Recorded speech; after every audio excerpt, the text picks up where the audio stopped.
नमस्कार मैत्रिणींनो, मी Chaitali cooking with चैतालीमध्ये आपले खूप खूप स्वागत आहे।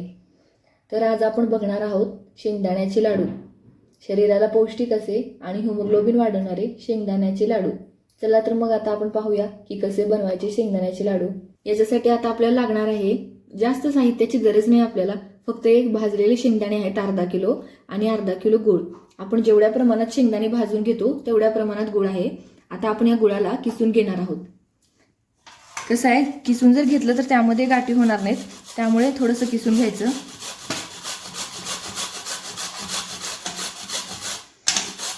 हा शेंगदाण्याचा लाडू खूप पौष्टिक आहे आणि शरीरात हिमोग्लोबिन वाढवतो। आपण सकाळी नाश्त्याला एक जरी लाडू खाल्ला तरी तो पुरेसा होतो आणि कुठलेही याच्यात दुसरे इन्ग्रेडियंट ॲड करायचे नाही, म्हणजे तूप म्हणा, डालडा म्हणा, काही पण ॲड करायचं नाही, कारण थोडे दिवस झाले, एक आठवड्यानंतर त्याचा वास येऊ लागतो परत।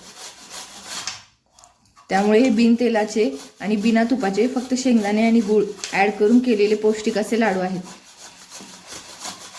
बघा, हा गूळ असा किसून छान बारीक झालेला आहे। हे असं किसलेलं गूळ छान जर बारीक झालं ना तरी शेंगदाण्यामध्ये एकजीव होतं। इथं मी अर्धा किलो शेंगदाण्यासाठी अर्धा किलो गूळ घेतलेला आहे।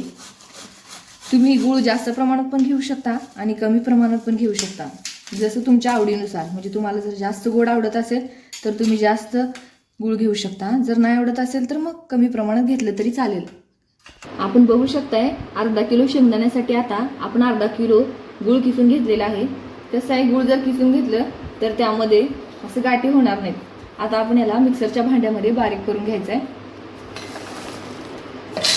आधी खाली शेंगदाणे टाकायचे, कारण जर गूळ टाकलं तर मग सगळं ते गूळ खाली चिटकून बसते, त्याच्यामुळे थोडे शेंगदाणे टाकायचे आधी।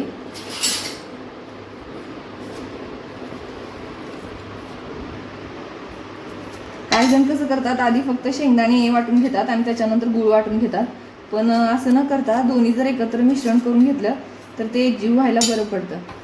त्याच्यामुळं आता आपण ह्याला बारीक वाटण करून घेणार आहे। आपण बघू शकताय, आता हे वाटण छान बारीक झालेलं आहे। आपण याला आता यात काढून घेऊया। काही गूळ काळे असतात, त्याच्यामुळं गुळासारखं, म्हणजे शेंगदाणे आणि गूळ जर एकत्र केलं तर ते काळपट दिसू लागतात, आणि काही गुळ असं थोडेसे पांढरेट कलरचे असतात आणि असं मिक्सर केलं तर मग त्याचा कलर असा होतो, हा म्हणजे जास्त काळपट दिसणार नाही।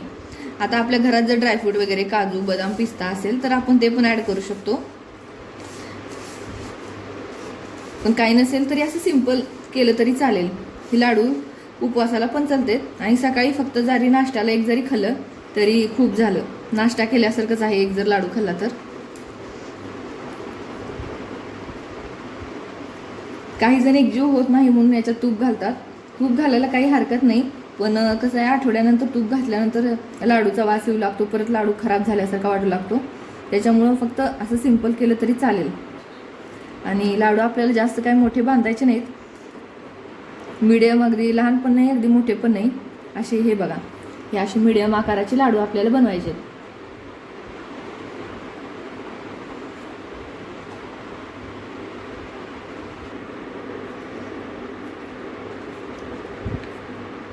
काही जण याच्यामध्ये तीळ घालतात, परत खोबरं घालतात, ते पण चालेल घातलं तर, आणि ड्रायफ्रूट पण ॲड केलं तर अजून चांगलं।